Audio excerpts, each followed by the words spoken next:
Hey Siri, Go ahead. play the MRA podcast with Kyle and Kamal. Okay, here is the MRA podcast with Kyle and Kamal. This is a Met Rights Activist Podcast, episode 39. We're going to focus on relationships, sports, and pop culture from a managed point of view. First of all, we're going to thank our listeners, each and every one of you. Thank you for hanging with the fellas. What up? On today's show, we got audience feedback on the gay son debate. Do we? Yes, we do. Kamal gives some advice to me on a decision that I second guessed. You're welcome. Thank you, brother. And we get into Nick Cage and Idris Elba's marriages. Plus, this episode is dedicated to the legend, John Singleton. All that and more right now.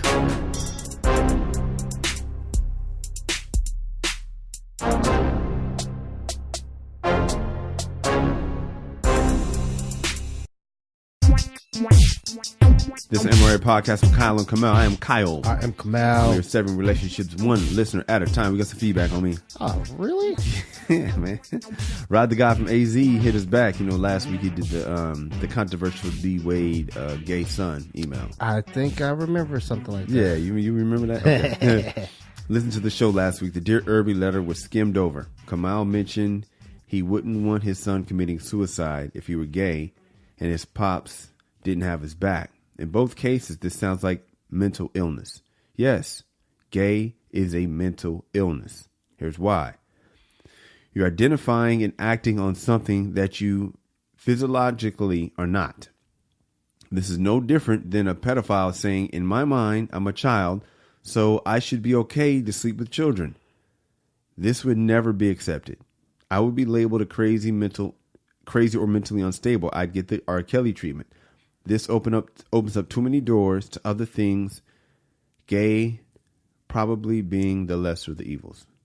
I myself cannot change my racial identity. I will be treated as a black man. Didn't Rachel Dolezal say she was black for a few years, even though she wasn't? How did that work out? Again, this is all mental. The more it's normalized, the more deny the truth. For a person to commit suicide, they have to be mentally unstable. It's not about shaming homosexuals. It's about offering them help. Many homosexuals experience sexual trauma that nobody addresses. So underneath everything, they're still battling suicidal thoughts. What you think, dog? Yeah. I obviously I disagree with Rod the God. What do you disagree with? Well, a couple of things.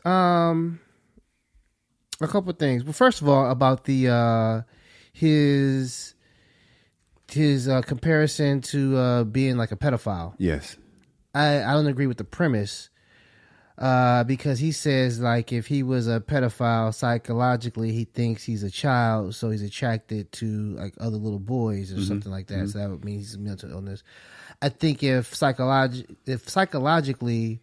I believed I was an 8-year-old. Mm-hmm. Most 8-year-olds aren't attracted to the opposite sex. They just want to play and stuff like that. They're not into girls and boys and vice versa. Mm-hmm. So for him to think like, well, this 8, he thinks he's 8, so that's why he's sexually attracted to little boys or little girls. Like, 8-year-olds aren't sexually attracted to anybody. So I don't agree with the premise. Mm-hmm. I definitely think pedophilia is a mental illness. Mm-hmm. So we agree with that one, but I don't agree that they're comparable to being. Well, I think 8-year-olds can be attracted to people. Sexually attracted? Like, I don't know. They can find them attractive, right? I'm feeling like when I was 8, I don't want to incriminate myself, but I remember I used to get hard. I used to get a boner in class. I don't remember that.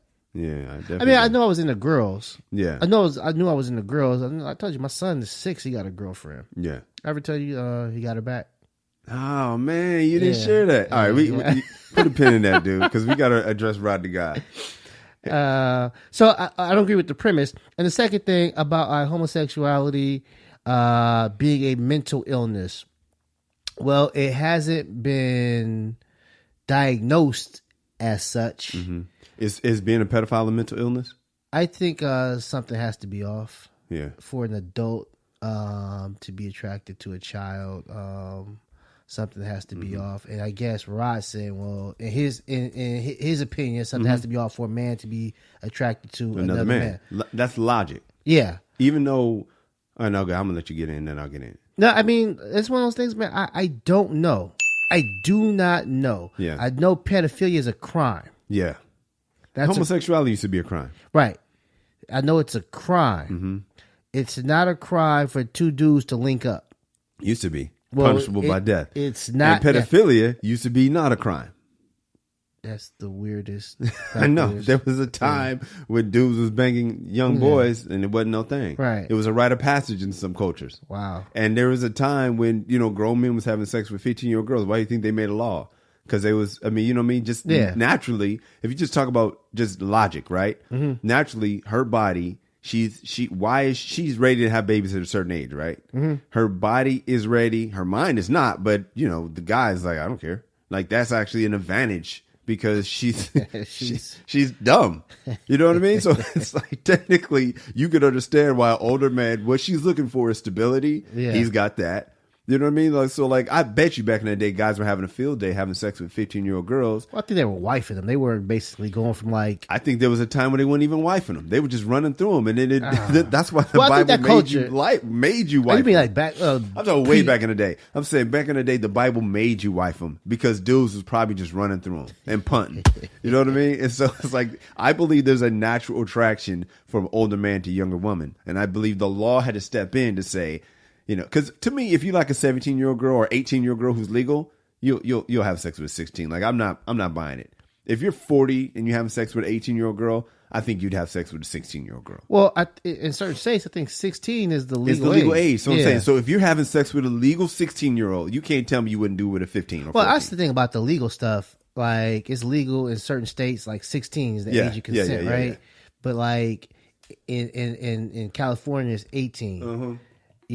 But if somebody's with a 16-year-old or somebody's with a 16-year-old in the legal state, it's like he's legal, but it's like it's still like, come on, dog. It's like that's a monster. I'm saying. We look at you. We look morally in society. We're saying no, right. but back in the day, they absolutely you was old maid in 21. Well, because basically they went to school at a certain age. Yeah, like grammar school. Once you were like 11 or 12, you were pretty much done. So at 15, these women were being groomed to like keep a house. Yeah. Let me hop in this, man, a little bit, and I'll pass it back. And because I got to go back to the. No, go ahead. Go. I'm saying no. Go ahead. Well, here's the hard thing about this, man.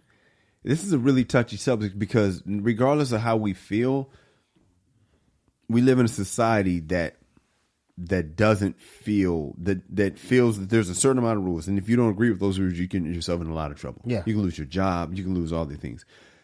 You can't be racist in 2019. You can't get caught being racist. You can't get caught being homophobic. So what we say has to be very careful. But I'll say this: I can understand why someone would say if you just took logically, you would think logically a man's supposed to be with a woman. That's just right. Nature, right? Mm-hmm. So if a man doesn't want to sleep with a woman, a man wants to sleep with another man, something might be off. I'm not going to argue with something being off. I just know that happens and it happens a lot. I'm not sure why it happens. I know it happens a lot. Right. And it happens so much, I would even call it natural because more so than pedophilia. Well, I don't know how much pedophilia would happen if it was okay. I don't know how much a grown man with 15-year-old would happen if it was all good. Yeah, because we're promoting homosexuality. Right, and we degrade pedophilia. Yeah, so if all the rules are off, right? There was no religion and people just did what they wanted. I believe you would have homosexuality and pedophilia running rampant because that's what some people just want to do.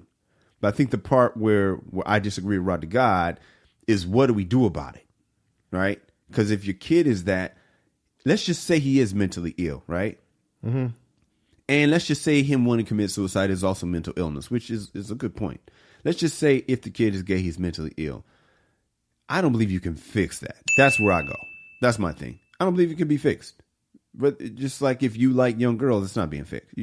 That's not changing. Mm-hmm. You're just going to have to go with, the only thing that's going to change is you're going to have to go with 18 or you have to go with 16 in a legal 16 area. But You know what I mean? You gotta move to like Yeah. Massachusetts. Yeah, you got to find a place that's gonna work with your shit. Yeah. I don't believe it's changing. So We'll okay, move to Cuba. Yeah, Like so- 14 or something. yeah. So let's just say, if you want to call it mental illness, I'm not going to go on record calling it mental illness. Yeah. But what I don't even care what you call it.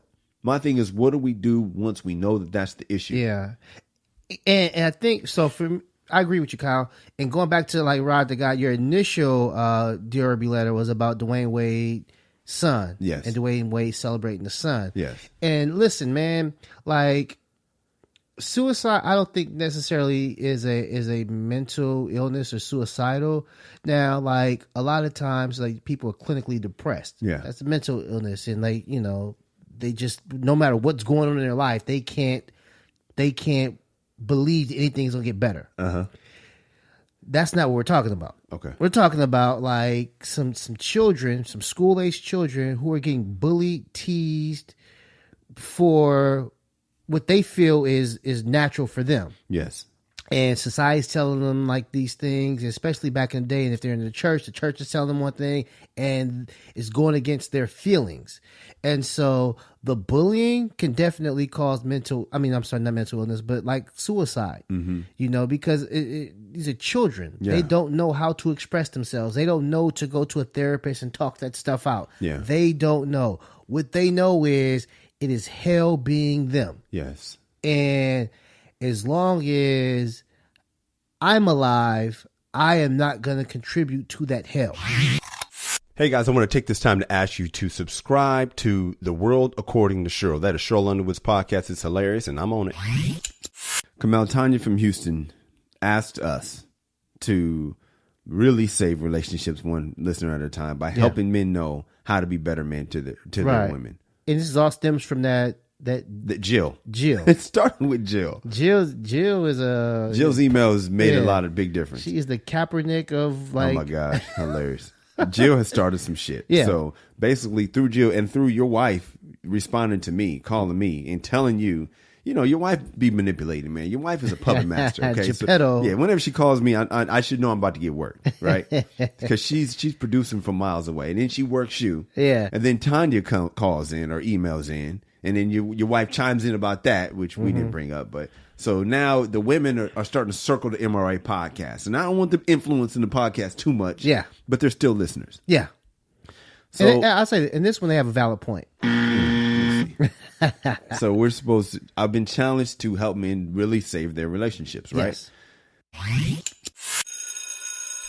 All right, guys, now it's time for the lesson of the day. Okay, so Mother's Day's coming up. Yes, less than 2 weeks. Fellas. Oh, yeah. Fellas, start planning now. Yes. You don't want to wake up Sunday, driving to the mall, Yes. going to get that basket of perfume with the creams at Bed Bath & Beyond, or get that street vendor, they wrap something up. Yeah. Women know. Who's more important, your mother or your baby mama? I think for Look at for you. your sanity. Yeah, you got to go baby mama. Yeah, for the sanity. I honestly, it's Mother's Day, and show appreciation of the things that your woman does for your children. And so when you put it in that lens, Yeah, you look that's at it hard from that lens. See, I'm already in trouble. Because Yeah. first of all, I'm like, you're not my mom. You're their mom. Yeah. And that's their problem. I got a mom. I need to think about my mom. Why am I thinking about you when I got to think about my mom? I should be thinking my mom. I'm going to counter that and say the reason why you're able to think about your mom is because the women are handling the kids. So you don't have to think about them. Oh, man, you've been compromised, dude. No. Well, yeah. Yeah. The women are handling the kids. That's what they say when they want to take half the money. Yeah. I took care of the kids so that you could go out and make the money. Guys, start thinking about it right now. Put some thought into it. Don't just throw something together. Don't throw nothing together, man. And I'm sure Tanya, Jill, Denisha, And the rest of these women out will there appreciate that advice. Speaking of advice, I need you to help me out through something, man. We come back. I'm gonna give you my dilemma, and I'm gonna need you to walk me through it. I got you. Yo, Kamal, What's up? I finally finished my album, dog. The one you did in 2013? Yeah, man. I know, man. A long time ago, man. But I said, you know what? I'm going to finish this album. This thing is coming out. Eventually. You know, you got to finish. You can't give up. I can dig it. And eventually it's finally here. Eventually it's finally arrived, man. And I was listening to it, man. This thing was funny, dude. Okay, it's not dated. No jokes about chingy or nothing like that. There is some dated jokes in there. Like there's a reference to, it was before Michael Sam came out. Because it was like a reference to gay athletes that came out. And I was like, wow, that's dated. Okay. But the juxt of it is everything's good. Bruce Jenner still. Yeah, Caitlyn. He's Bruce in the album. He's Bruce. I don't talk about him, but he was Bruce. Yeah, I used to have a Bruce Jenner joke. He was Bruce in this when I recorded this. But no, it's ready, man. It's out. Okay. It's funny, man. Check it out and get it on iTunes right now. It's called "Be a Man at All Times." Now, I remember the cruise ship dilemma come out where I had, should I do the cruise ship or should I do the TV show? Remember that? I do. We talked about it while it was happening. We talked about it on there. And I was very excited. I said, I'm going to go with this cruise ship, man, because the cruise ship was, I booked that first, right? And I like to be a man of my integrity. And plus the cruise ship, the pay was right about the same, you know? And I figured, and I'm a comedian. You got to ask yourself, who are you, right? Mm-hmm. And I'm stand-up. So I'm like, I'm going to take the stand-up job. Now, and you had a good time on the cruise, right? I had a great time on the cruise. Did a lot of shows. It was fantastic. But now, of course, sobriety's kicking in. Now that I'm sober, I'm looking back, second guessing. And I can't stand when I second guess. It bothers me. I still second guess things that ruin my marriage. I remember this text message that I sent that night. I wanted to see this stupid Adam Sandler movie with this other girl that I can't stand to this day. I've never seen the damn movie because the movie was stupid. But at the time, I had to see it. And I wanted to see it with this other chick so bad. So much so that I sent her a text while in the house with my wife and family. And, I probably was giving away red flags because I was texting another woman. Right. So rude. Like, what are you doing, dude? Never text another woman. Fellas, never text another woman with your wife in the house. Don't do that. Of course, women say, never text another woman, period. Yeah. Sure. But never do it while your wife. If you're going to do it, don't do it. Have some rules, dog, and follow them, right? Yeah, have a code. And I broke the code. I cannot believe I did. And I can't stand that woman to this day. I don't even know if I smashed after that. Matter of fact, I didn't. I never smashed again. It was such a waste of time. What was the movie? Some Adam Sandler thing. I think him and I don't even know. I have to look it up. It was like Adam Sandler and the guy from Brooklyn 911. Oh, ugh. Yeah, dog. That's my boy. I have to look it up. Yeah. Hold on. Let me look it up now. I think you're right, dude. I just looked it up. I think it was That's My Boy, man. It was June 2012. Adam Sandler, Andy Samberg. Dude, I had to see that. I never even saw it come out. And now I have no desire to see it. Yeah. But at the time, I had to see it. Yeah. I had, and that's the thing that bothers me. It's like, I second guess decisions of how can I make sure I don't do anything, how can I create a code that I'm not doing stupid shit like that? Because at the time, in my mind, I had to. Yeah. And then the chain of events that led after that, it set off, I still regret. Yeah. I think with the stand-up thing, you went with your brain. Hold on, I haven't finished that. Oh, my bad. I got to tell the audience because you know everything. Yeah, they don't. Okay. So I do the stand-up gig, right? I pass on the pilot. Because as I looked, the pilot, they cut the lines down in the pilot. And I was upset about that. They cut the lines down. It went from 6 jokes to 6 lines to 2. It was already small. Yeah. And then it was like from 3 jokes to none. So I was just like, this is. And then I read the whole pilot and I wasn't that enthused about it. Mm-hmm. So I was like, man, I'm going with the thing that I said I was going to do. I'm going to be a man of my word. Blah blah blah. I'm a comedian. Got all hyped up, right? Yeah. Man, the cruise ship messed around and sent me half of my money. And they was like, oh, you didn't work all the dates. You only worked half the week. I was like, no, I worked the dates that y'all said on the agreement. And they were like, yeah, well, what happened was we thought that was the rate and it wasn't. So I was hot and I was like, yeah, when should I expect payment? Because I don't want to really hear about what y'all thought. They messed up. They messed up. Somebody messed up. I need my money. I need what y'all said. Because I know Cheryl Underwood would lose her mind. I always, and that's where I learned a lot of this from. She's like, give me my money. And I was like, give me my money. What WWSD? What would Cheryl do? Yeah. So I was like, I need to get paid, right? So that's still ongoing. They ghosted after that. So now I'm hot. So I ain't got many choices. It's court or whatever. But the point is, now I'm looking back like, wow, had I known that it was half the money, I would have easily took the sitcom. Right. And as I think back, I'm like, the cruise is cool. I do love doing stand up, but I think the problem I'm having right now, because I think what happened was, so after that, I think I went up for like 4 more jobs and got pinned, meaning you're in the finals for all 4. Yeah. But didn't get them. So I think that's making the hindsight frustrated because I haven't gotten one since that one that I turned down. So it's making me feel like you blew it. Yes. Yeah. So that's how I'm feeling that remorse, that second guess of wow. And so now, months later, because I haven't, booked another cruise job, I'm asking myself, would you rather go out on the seas once a week, every week, and make good money? Or would you rather show up to the set once a week and make good money? I would rather show up to the set and do comedy in LA. Right. But of course, at the time, though, that's not how I was feeling. Yeah. So now, didn't mean to cut you off, but now I'm coming to you on the podcast because I was listening to Mark Maron last week, and he was kind of venting because he does a little monologue where he just vents about his problems in the beginning. And I was like, you know what, I'm gonna bring some real shit to the audience, let them know what I'm actually going through today. So that's what I'm going through today. I'm gonna need you to walk me through it, dog, because normally I'm giving you the advice. I need you to help me out. What are you thinking? You know what? When we come back, let me know what you think. Okay. Can I have your attention, please? We are trying to start a movement. You heard that right. We're starting a movement. We're doing something different here at the MRA podcast. We vibing with y'all. You know what I'm saying, fellas? You know what I'm saying, ladies? It ain't just fellas that listen to the show. Matter of fact, it's a majority women, but it's all good. I know you know somebody that fits with what we trying to do over here.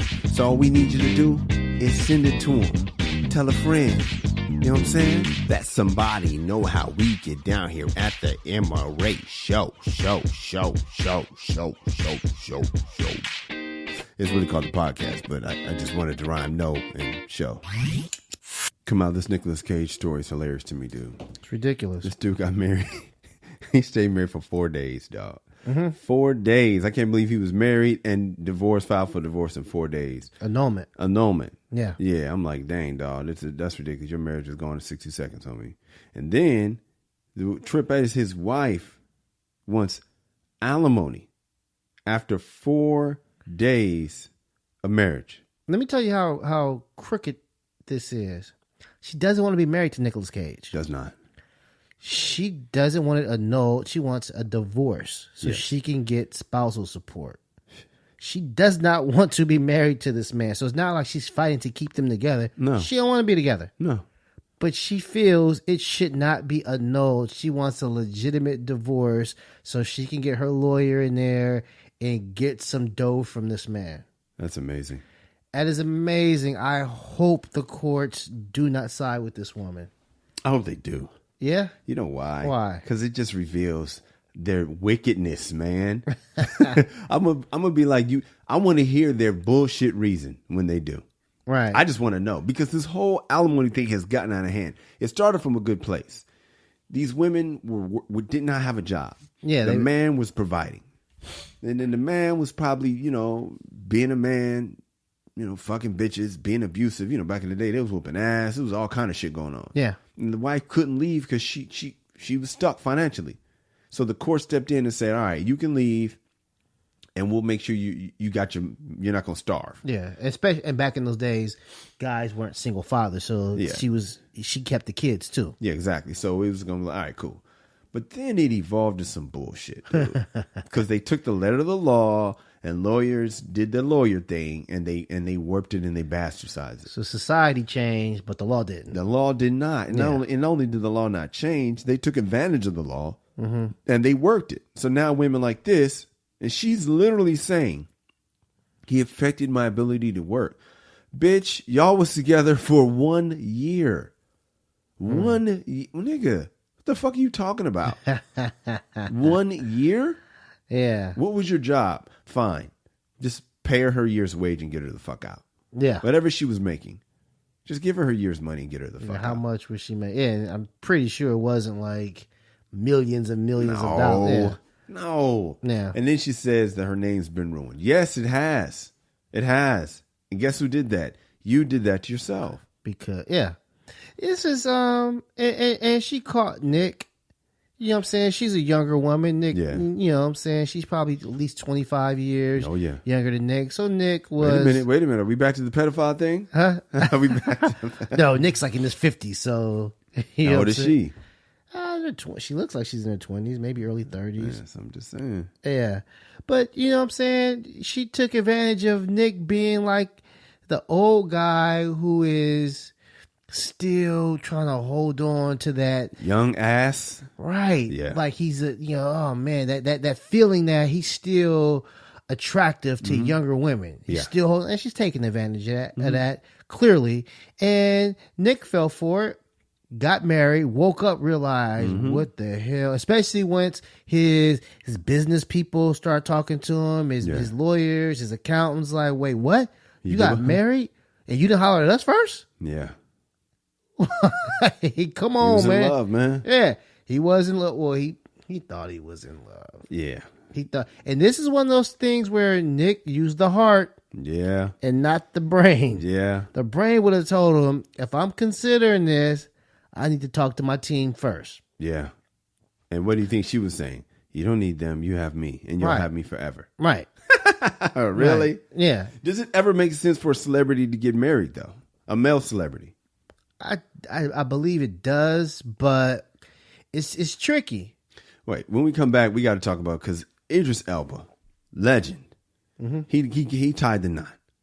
And I don't know, Nick Cage was making a big mistake. We'll find out if you think Idris is making a big mistake when we come back.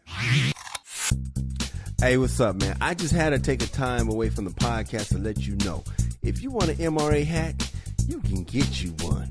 You know why? Because we got them for sale. We got them for sale. We got them for sale. We got them for sale. We got them for sale. We got them for sale. We got them for sale. You can get you one in red, blue, black, whatever you want. Just go to the website, themrapodcast.com. That is themrapodcast.com, and get you one. Idris Elba got married, Kamal. Yes, he did. Again. Yes. Allegedly for the third time. For number 3. Number 3, man. Wow. I don't know about this one, dude. What's up with this? I feel like a hater, man. Don't hate. I know. I don't want to hate. Why are you hating? I don't. There's nothing about this that sounds like it's going to work to me. Real? Why? Nothing. Well, marriage number 3 is a red flag. Flag on the play. Okay. They say third time's a charm. Not in marriage. In marriage, the more you get married, the less likely you'll stay together. Because it's a pattern of not pushing through. Marriage ain't about year 1. Marriage ain't about the ceremony. Marriage is about year 8, Yeah. year 12. Yes, sir. And so you got to be able to prove you can get through that time. And it's really hard for a man, especially a man who's the sexiest man alive, according to people. Yeah. A man like that who has options, it's just really hard when he has to deal with what husbands have to deal with. The husband deal is not the best deal for men. And when you're Idris Elba and you have options and you used to having options and you've had a lot of women, it's hard to when all of a sudden you've got to hold on for those trials and tribulations of she's not in the mood, she's mad, she's frustrated, you're too busy. Why do you take your career? You know what I mean? This man used to be poor. Yeah. His career is everything. He scraps because he has to. So when she gets tired of, you're not putting me first, like all the things that women start complaining about, those things affect her sex drive. Mm-hmm. Even if she was always down to fuck every day, niggas get tired of fucking the same bitch. That's just real. Especially for somebody Idris, man, because they're throwing it at him. Nigga, curveball, fastball. Yeah, they throw it straight down the pike. Yeah, straight down they're the pike. lobbing it at him. Yes, please Yeah. smash this, please. Yeah. So if they can last, it's going to be because this woman is the woman of steel, and she can handle the pressure. Because this is going to be this is going to be on her to be able to handle this pressure. Because it's going to be very hard for him to. Yeah, and she's a baddie. She cold as motherfucker. Yeah, and I peeped the age difference. Same thing with like Nick Cage. Nick is obviously a little bit older than Idris, but his previous wives were similar in age. Yes. And, I guess he wanted somebody to mold somebody young and beautiful.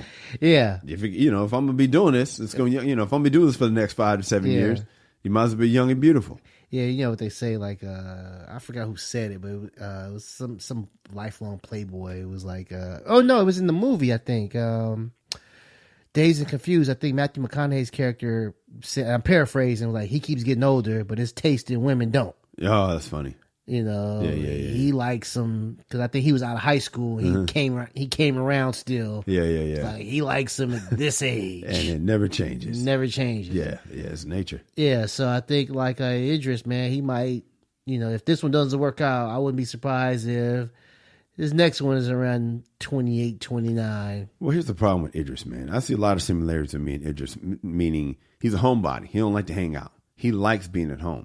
So, and he probably likes being in a relationship. He likes the family. He likes that. But the problem is they're not going to want, he might want to be at home. He might want to have his girl with him. He might even want her to be his wife, but he also may not want to be the kind of husband that she needs. So you want her there. You want to lock her down, but you ain't necessarily trying to be locked down. That could be a problem. Okay, so because I'm a homebody, yes, and so I just can't see a homebody who could struggle with monogamy. So you're saying homebody should be monogamous? I think should not struggle with monogamy. Shouldn't struggle. Why? Well, because what about at work? Work home. I know, but what about at work though? At work, he's on the set. Yeah. He's on the set. He got a lot of downtime, trailers and Yeah. stuff like that.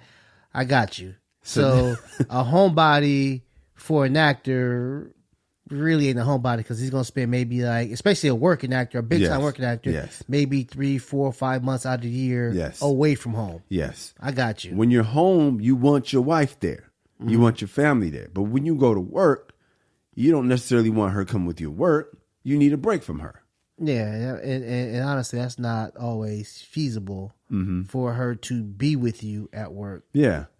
So what I'm saying is, if you're doing a love scene with whoever, Scarlett Johansson, and you guys are in the, you guys hanging out for 4 months, 6 months in the French Alps, the temptation is there just to smash, and then, you ain't going to keep, you just smash and send her back out in the water and you go home to your family. Yeah. That's going to be the hard part for him.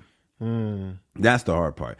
The monogamy is fine-ish if you can handle it. You know what I mean? But the problem is when you start getting tempted for the other things. That's what's going to be hard. I can dig it. Well, I wish him well, man. I do wish him well, man. The last one didn't end so well. Yeah. The last one ended from he allegedly got divorced because he said he needed it wasn't good for his career. Because he was thinking with his mind, not his heart. That was his people. His people. Yeah, he did the thing Nick Cage didn't do. Yeah. He talked to his people. His people were like, get out of this. Get out of this marriage. I am sorry. Abort, abandoned ship. And let it go. Yeah. That's a cold shot right there, man. I couldn't be that caught up in my career now if we ain't getting along. Yeah.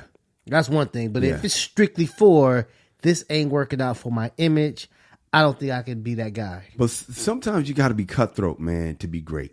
Yeah. Yeah. And sometimes I'm like, I can see why I haven't achieved certain success because you got to be a little more cutthroat, dude. Yeah. I don't think I could never be that cutthroat. Like I said, now if things ain't good. Yeah. Then, and my team is telling me to shake. Yeah. Like any thought of me trying to like make it work, it's like, why am I doing this shit? It's not helping me out anyway. Yeah. But if we're good, you're gonna have to. And I gotta come home one day and like, hey, listen, check this out. I want a divorce. Why? Is it me? Nah, you're awesome. Here's the I'm trying to get the new James Bond role. Yeah. And I need to be single. What the? I couldn't imagine that shit coming out of my mouth. That's hilarious, dude. For Idris' wife, man, good luck with that though, for real. Because it's gonna be a challenge, man. You're married to the sexiest man alive. Don't let your ego kick you in the butt. It's gonna be hard to be married to a dude like that. It just is. But don't let. If I would tell a woman anything, I would say, if you marry Idris Elba, don't let other women be the reason why y'all break up. Because that's ridiculous. That's like running a marathon and then you're like, man, it was just too far. What? You know what I mean? Like, of course it was it's 26 miles. You got to know there's going to be some obstacles in this marriage. And if you turn your ankle, that's one thing. If you lock up, you pull your hammy, that's another thing. But just you got tired and you quit because you were tired, don't let that be the reason why you don't finish a marathon. And don't let other women be the reason why you and Idris can't make it. Know that that's going to be a problem. As long as he's not texting from the house. Hilarious. Hey, Kamal, we got listeners all over the world now, man. Yep. And I was wondering, man, I wonder what the people do while they're listening to our show. I know we got a guy in the Navy who's in Spain. He listens. We got a lady that drives a Lyft. She listens while she's driving her Lyft and has her customers listen too, which is absolutely hilarious. Cat in Brooklyn listens while he delivers some fish. Okay. We want to know from other people, man, how do you listen to our show? What are you doing? Hit us up on the social media. I'm at Kyle Irby. I am at Angry Kamal. And let us know what you're doing when you listen to our show. Kamal, what are you doing when you listen to the show? Man, I'm usually chilling, man. I take the train to get my son from school. Oh, you do? Yeah, man. So I get the headphones on and I'll listen to it front and back. The problem is I'm coming back. Mm-hmm. He wants to talk. I'm trying to listen. So I have to, try to act like I'm paying attention to him. I'm really listening to my words of wisdom. That's good, man. Yeah. Pretend like you're listening to your son while you're listening to the podcast. That's one way to do it. I usually listen to while I'm cleaning the house, man. I pick... Well, go ahead. Domestic work? Yeah, man. Oh, come on, dude. I wish I didn't have domestic work, but yeah, man. I usually listen to if I'm washing the dishes or folding laundry. I listen to any kind of thing that I don't have to think. Yeah, and I just get to listen. But I want to know what are the people listening? What are y'all doing? Let us know. Hey, come on. We talking about the different types of dudes on this show, man. Mm-hmm. And I've been trying to put some thought into it, man. And this is.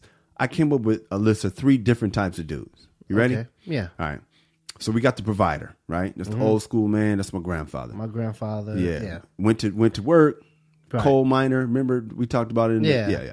He's the coal miner guy. He's the works with his hands guy. If he's got to collect cans, whatever. That was my grandfather. Did your grandfather collect cans? Collect cans, newspapers. Yep, that's my grandfather. Yeah. He collected. That's funny how they're the same dude, man. Yeah. Collected newspapers. He had in the back of his truck tons of newspapers. Right. Whatever it is, I'm a provider. That's what he was, right? And then you got the manager husband. Mm-hmm. This is, and by the way, I would call Idris Elba a provider. Okay, because he's gonna put that money in, right? Right. Then you got your manager. That's Kevin Hunter. That's Mary J's. What's it? Kendu. What's Mary J's husband? I have no idea. But you know what I'm talking about. Yeah. All right, Mary J's husband, Monique's man. This is the guy. You could compare him to a pimp. Yeah. His woman goes out and work. I got a cousin that's like this. Mm-hmm. His wife goes out there. She makes the big money and he manages. You know what I mean? And, and I talked to him about it. I was like, yo, dog, you might want to think about putting her out of business. He was like, nah, this is the business. Because in my mind, I'm thinking like my goal is to be provider. Right. Yeah. But he was, anyway. So then the next one is the mooch. And that's the male gold digger. Mm-hmm. That's the dude so the manager and the mooch kind of sound similar. Well, I was going to say a mooch is a worse version of the manager. Is the absolute worst. Yes. But he's got it easier too. Way easier. Yeah. I know a guy who's the mooch, childhood friend of mine. And his thing is just like he married a girl with money. He sat on his ass. He just did his thing, and she made money. She made a lot of money. And and when they broke up, he was like, I'm getting half. Wow. Yeah. Sounded very vaginal to me. Yeah, a tad bit. Yeah. And I was like, oh, I see why y'all shit didn't work. Because you're talking about you getting half and what she owes you. And he he never had it in his mind to be the provider. In my opinion, and this is just, I'm biased. Provider is the dude to strive for. Be in your position, be a man. We always talk about protect, provide, and all that stuff. Right. I don't know. What do you think about my 3 types of dudes? Am I missing one? I can't think of any. Well, yeah. Yeah. What am I missing? The partner. The partner. Yeah. Excuse me while I vomit right quick. That's the modern dude. Yeah, the modern dude. That's what they want these days. That's what the ladies want, boy. They want the partner. They want basically we both sharing bills and both making that money, but we also sharing household duties. And we both changing the diapers. Everything. Everything's 50-50. I'm rocking that baby Bajorn. The baby Bajorn. Kill me. Hey, here's the crazy thing about it, because I've been 3 of the 4. Okay, what I've have you been 3 been? of the 4. I've been the provider, I've been the partner, and I've been the mooch. I've never been the manager. I've never been the manager either. Yeah, I've never been the manager. I've been the mooch. I've been the so mooch. Embarrassing to say. I wasn't, and here's the thing about it. I wasn't, because I know it gets a negative connotation. Yeah. I didn't seek somebody out. No, but to live off of them. It's just one of those times where it was like I was out of work and my girl was balling. But that could also be the partner, though, because the partner is like, at the end of the day, at the end of the long marriage, it was like, I helped you, you helped me. Right. You know what I mean? Right. Yeah. And so, yeah, I guess, because it was, now, I remember, yeah, I was getting called. They would call him. Let's call you Mariucci. They would call my chick Sugar Mama. Oh no, that's embarrassing. I was working full time. Yeah, and they was still calling her Sugar Mama. Why? Because she was making more money. She was making. I think she was fucking tripling what I was making. You know what I'm saying? But yeah, I remember I was a partner. I'm about to really make you vomit. Okay, let's hear it. I'm about to really make. Get over it. I might have to turn in my MRA card. Oh my God, just say it, dude. When my older son was a baby, he wouldn't use a bottle. Okay. It was all breast milk. It was all breast milk, right? Yes, and so when she had to go back to work, he wasn't eating because he would not take a bottle. He would only nurse. So they found a bottle that was shaped like a breast, and I would put it up on my chest and feed him like I was nursing him. You know, I never forget, man. This was so fun. I thought this was so cute. When my oldest son was a baby, I remember I was holding him with his shirt off. I had my shirt off, and he started trying to nurse on my chest. I remember thinking, it was hilarious to me. I was like, poor guy. Yeah, baby dumb. He sees a nipple, but that's nature. You know what I mean? Man, I had to put that. I was holding him like a chick. I was like, oh man, every single manly man is turning over in his grave, dude. Right that's then. Worse than the baby Bjorn. Yeah, I had a fake titty. Oh, God. Yeah, that's funny. But that was definitely on some partner shit. Yeah, man. I think I would. I don't think I would want to be just like the provider. I like the partner better than the provider. Okay. Just because, I wouldn't want to feel a certain way as far as like, my wife not bringing nothing to the table. Mm. You know what I'm saying? See, I'm different than you do. No, go ahead. I just cut you off. Sorry. But like, even if I'm the provider, I want to seek the partner. So it's like, I don't think I wouldn't be happy with like some socialite, some chick just sitting around spending money, planning activities and events and all that stuff. Like, even if she was, in law school or she was trying to get like, her career off. Yeah, I see what you're saying. I'll provide for that, but there's a light at the end of that tunnel. Yeah, you're going to temporarily provide. Right. Here's my thing. I always strive to be the provider. I want to put her out of business. So that just me. Because I want the power that comes with it. If I'm just going to be real. I want to pay that. Just gonna be keep it 100. You know what I mean? I want the freedom and the power to come. Pay the boss to be the boss. Pay the cost to be the boss. Yeah. So I don't want to do any of the maternal shit. I don't want to do none of the kid shit. I don't want to do none of that. You handle this. I handle this. Right. I don't want to change. Nam one diaper. His deal. Take it. Yeah. That's what I want. I never want to be the mooch. I've done that. But here's the thing. I remember, with my wife before we got married, she was taking care of me because I was playing football and she was feeding me all that stuff. But I remember saying, I'm gonna pay her back. Mm-hmm. And sure enough, later on, years down the road, we got married and she wasn't working. At first she was, but then she got laid off over something. And I was like, let's have you not work. And so, but the problem is when she wasn't working, she wasn't really happy with it. I didn't know. But that was right when we broke up. She wasn't married. She wasn't working. So I had, in my mind, I was entitled because she wasn't working. So I gave myself all these accoutrements. Is that the word? I have no idea. I think that's the word. Let me just look it up right quick. Hold on. Okay, accoutrements is additional items to dress or equipment. So basically, it's like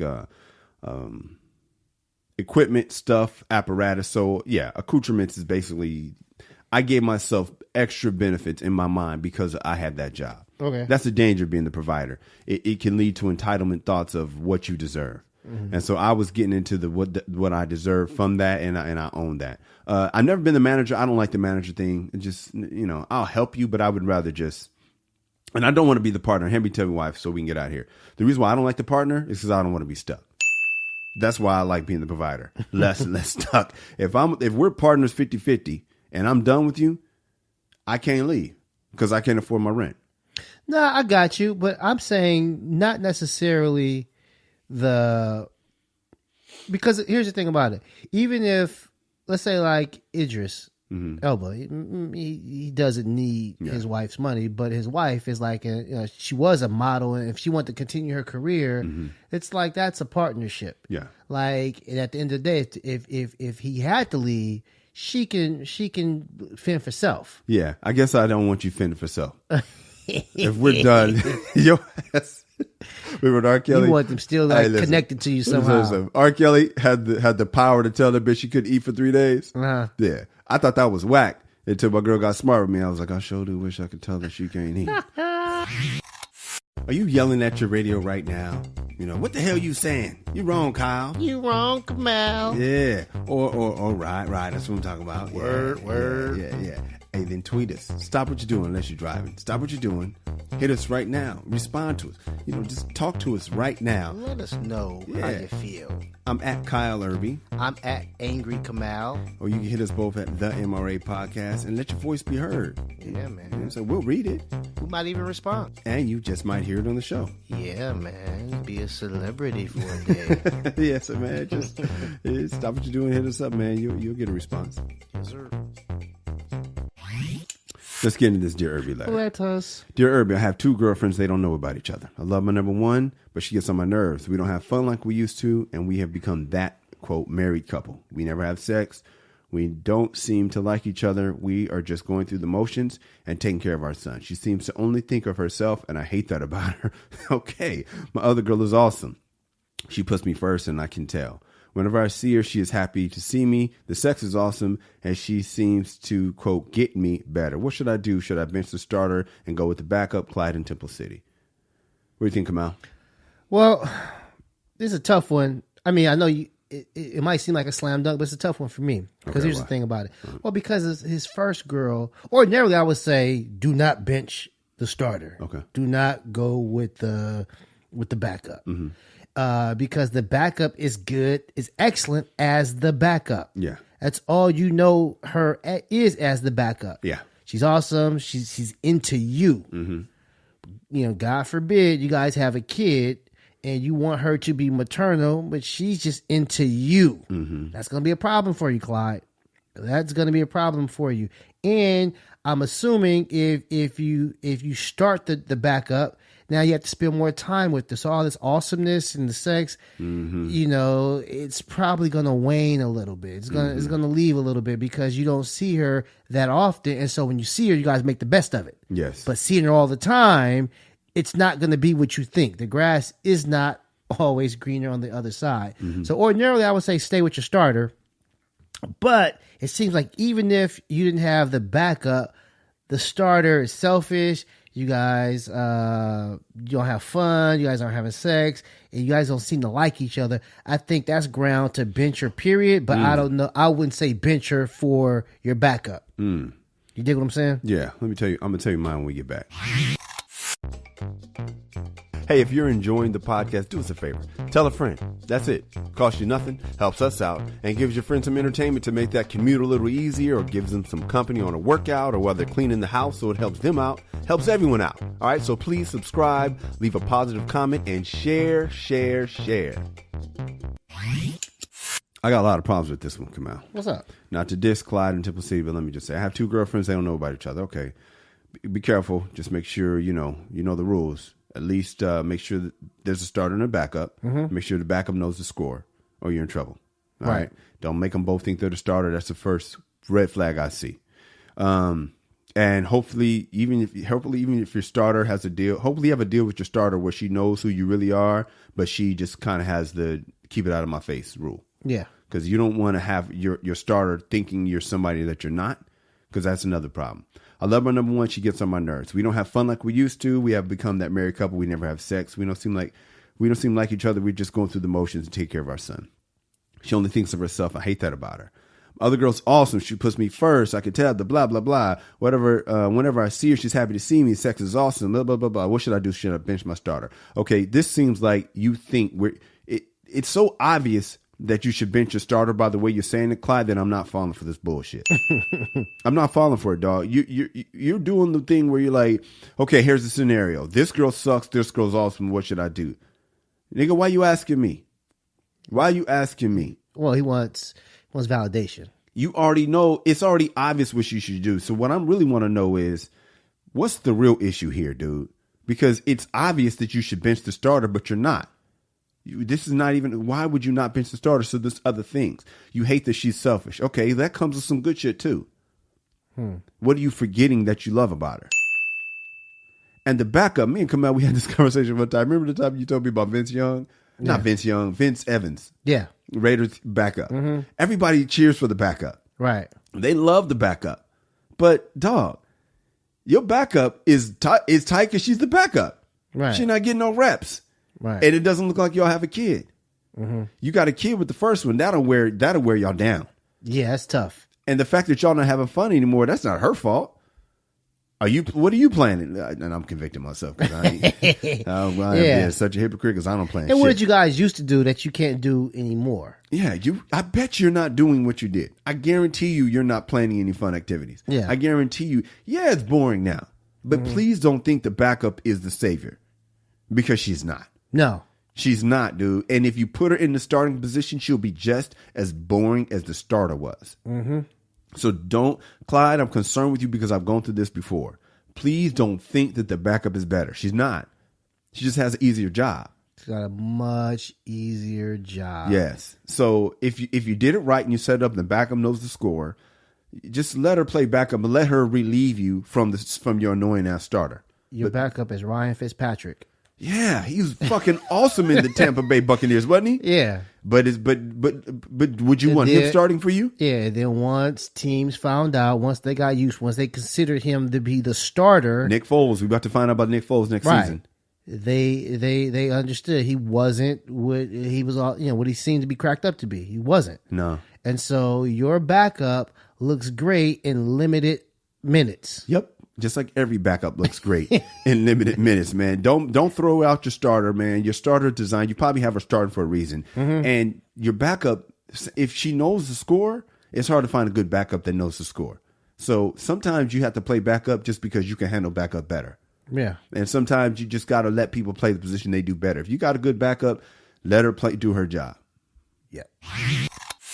Hey, what's up, y'all? If you like this show, you want to help us offset some of these costs, man, you feeling the need to donate, then do just that. Go to www.patreon.com and make a donation to the MRA Podcast. That is the MRA Podcast with Kyle and Kamal, and you can find us at Patreon. Or you can catch us in the street and just be like, hey, man, I love y'all. I want to bless you with some cash and put some dollars in our pocket. You can do that. Or you can hit us on Venmo. find our names and just, bless us with dough on Venmo. Or you could pray for us. Do that too. But we prefer cash. If you guys have a Dear Irby letter, send us an email at dearirby@themrapodcast.com. That is Dear Irby @themrapodcast.com. Where can we find you? Yo, man, I'm at Twitter at Angry Kamal. I am at Kyle Irby at the MRA Podcast. You can see my website, kyleirby.com, KYLEERBY. All my, a lot of my commercials I've done, a lot of stand-up clips and TV stuff I've done, TV shows that I didn't turn down are there. Some stand-up clips are there. Check out themrapodcast.com where you can find our merchandise and you can hear every episode that we've ever done. What's the word? Right now I'm just seeing some news, man, that the family of John Singleton is probably going to take him off of life support today. Wow. So when this airs, John Singleton probably would have passed. Yeah. So heavy heart, man. Classic. You know, we went to Eisenhower. Yeah. Classic movies, Boys in the Hood, Poetic Justice, and Baby Boy, and all of that stuff. So legend. Mm-hmm. Oh wait, nah, man, he just died. They took him off. Ooh. Yeah.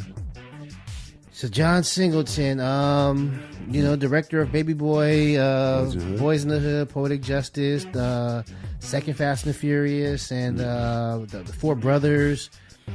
He's gone. He's moved on. Rest in peace, man. I was a big fan. He was a big part of my teenage years. Yeah. Those movies definitely shaped me as going to college as a film major. Yeah. John Singleton was a big inspiration. And you said it was hypertension? He had a stroke, and he suffered from hypertension, man. And that's some nigga shit right there. Yeah, man. So he kept it real all the way to the end, man. Fried chicken. I love me some. I had fried chicken last night. Love that chicken from Popeyes. Yeah. I had a fried chicken just last night. Hey, guys, watch your health, man. We talk about protecting, providing, and all that shit, but, you can't do none of that if you're dead. So, and write a will, man. Definitely. I was going to say, get some life insurance, man. That's one thing us as black people, man. Yeah. And Latino people too. I constantly see, people on the side of the street holding signs to help pay for a funeral, trying to take up donations, man. So, hey, costs about $50-$60 a month. Yeah, I should get it. Yeah. I've been talking about it, and I'm telling people to get it. I ain't got no life insurance and no will, so I wrote down some shit. If y'all find it, good luck. If we find it. Hey, ladies, we love you. Fellas, be a man at all times. Deuces. This little tune reminds me of John Singleton. Here we go.